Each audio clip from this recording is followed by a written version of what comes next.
À l'issue de la dernière manifestation, on a fait une AG, une assemblée générale dans les jardins de l'hôpital.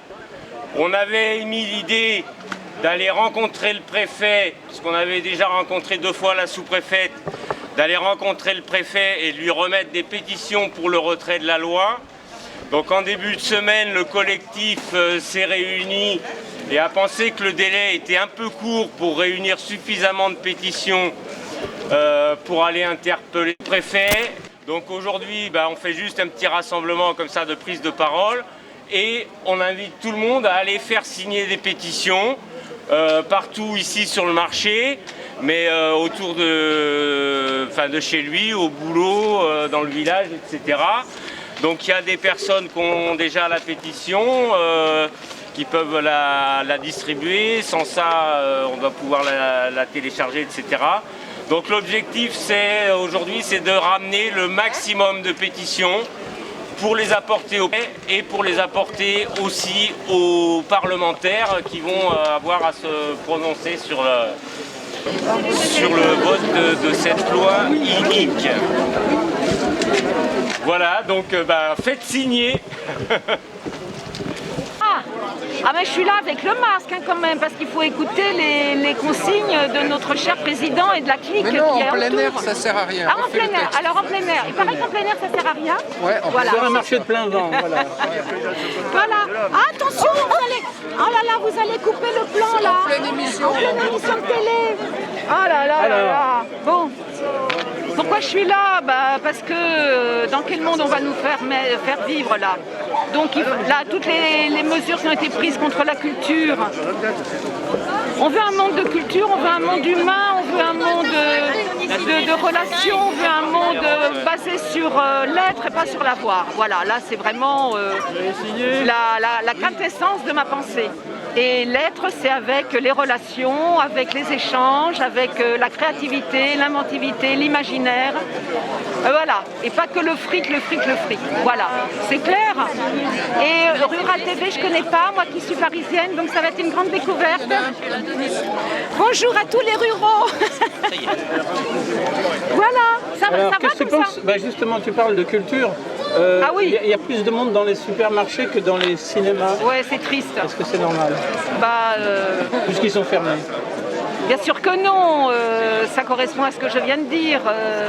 Bien sûr que non, c'est pas normal. De toute façon, depuis un an, on est dans un monde anormal. C'est à se demander s'il n'y a pas une psychose mondiale, comme on est à l'ère de la mondialisation depuis le néolibéralisme porté par ce capitalisme. C'est à se demander si on n'est pas dans une hypnose collective de 7 milliards d'individus. Bon, je sais pas où il faut aller, chez les papous peut-être. Bon, enfin, voilà. Donc, non, bien sûr que c'est pas normal. Bien sûr que c'est pas normal. Ou alors, ce qu'il faudrait... Oui. C'est pas normal, mais c'est quand même organisé pour que ça soit fermé. C'est pas que c'est organisé, c'est une décision qui a été prise. Dans la mesure où ils ont le pouvoir de décision, vu que ce sont nos gouvernements, nos gouvernants, pardon. Et bien sûr que c'est une décision qui a été prise en fonction d'éléments qu'ils possèdent. Alors, la situation, elle n'est pas simple, ça, il faut reconnaître. Il y a beaucoup d'inconnus sur ce qui se passe, sur la pandémie, etc. Donc, je pense qu'ils sont pris entre plusieurs feux. Il faut leur reconnaître ça. C'est pas commode. Maintenant, il y a des dégâts collatéraux qui vont être plus impactants pour notre société que les victimes du Covid. C'est ça. Entre deux mots, on essaye de choisir le moindre. Et moi, je pense que toutes les victimes des EHPAD, il y en a certaines qui ont dû mourir de chagrin et non pas du Covid. Voilà. Donc, il faut voir où sont les priorités. Voilà. Et ce qui est intéressant quand même dans cette crise, alors là, je vais essayer de faire des réflexions un peu plus généralistes. C'est vraiment un signe de ce qu'est notre société aujourd'hui à l'échelle mondiale. On voit d'un côté la montée des irrationnels, de l'irrationalité, face à une science qui n'a jamais été aussi performante. Et moi, je vois ça comme un balancier d'horloge où on va de plus en plus loin dans l'irrationnel avec ces théories, comme on dit, du complot, rapido, etc. Et d'un autre côté, la science n'a jamais été aussi belle, aussi forte, etc. Voilà. Donc, pour moi, on arrive à une situation de notre humanité prise entre ces deux courants.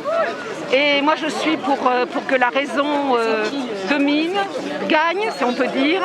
Enfin voilà, donc maintenant, il y a une chose aussi, moi, qui me gêne, c'est que dès qu'on commence à critiquer les mesures gouvernementales, mais de façon très posée, et puis réfléchie et argumentée, tout de suite, on est taxé de complotiste. Alors ça, c'est casse-pied, parce que ça veut dire que ça atteint notre liberté d'expression, liberté de penser, liberté d'agir. Et là, c'est vrai que, comme c'est marqué là sur le calicot là-haut, la démocratie, elle est effectivement mise à mal. Voilà, donc ça, c'est des choses... C'est un moment idéal pour expérimenter le comportement de la population, le comportement des gouvernements, etc. Écoute, tout moment peut être intéressant d'examiner les humains. Je veux dire, moi, je n'adhère pas trop à ce genre de constat qui voudrait dire qu'on nous met dans un bocal comme des souris et on essaye de voir ce qui se passe. Non, moi, je n'irai pas jusque-là. Non, j'irai pas jusque-là. On est face à une inconnue. On a cru qu'on pouvait, grâce au progrès de la médecine, on a cru qu'on pouvait régler plein de choses au niveau médical, au niveau de la santé, etc. On a donc éloigné la notion de mort de nous, ça c'est vrai. On est dans une société où la mort, c'est un vilain mot.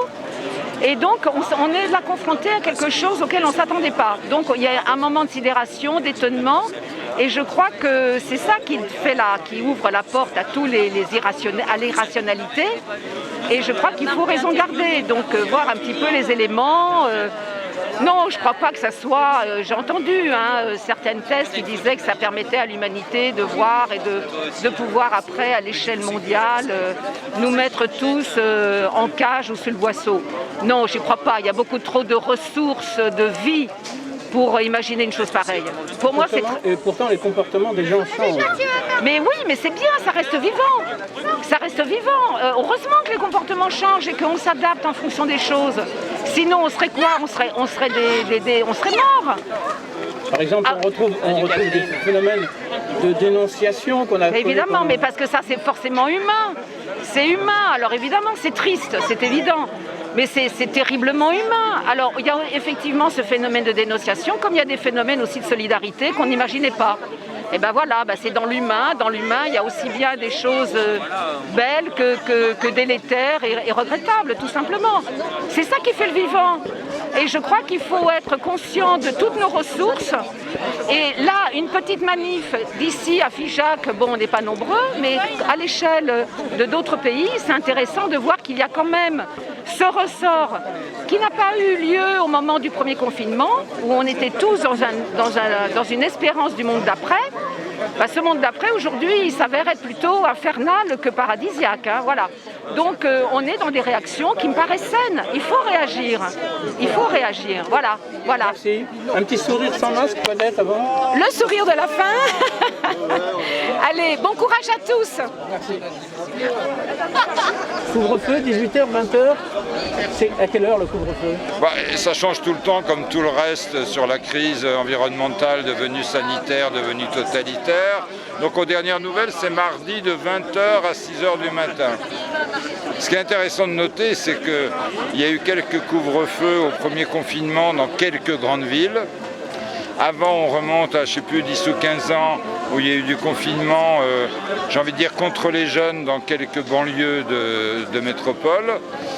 Avant, en 62, fin de la guerre d'Algérie, il y a eu des couvre-feux qui étaient une autre belle saloperie puisque ça ne concernait que les musulmans.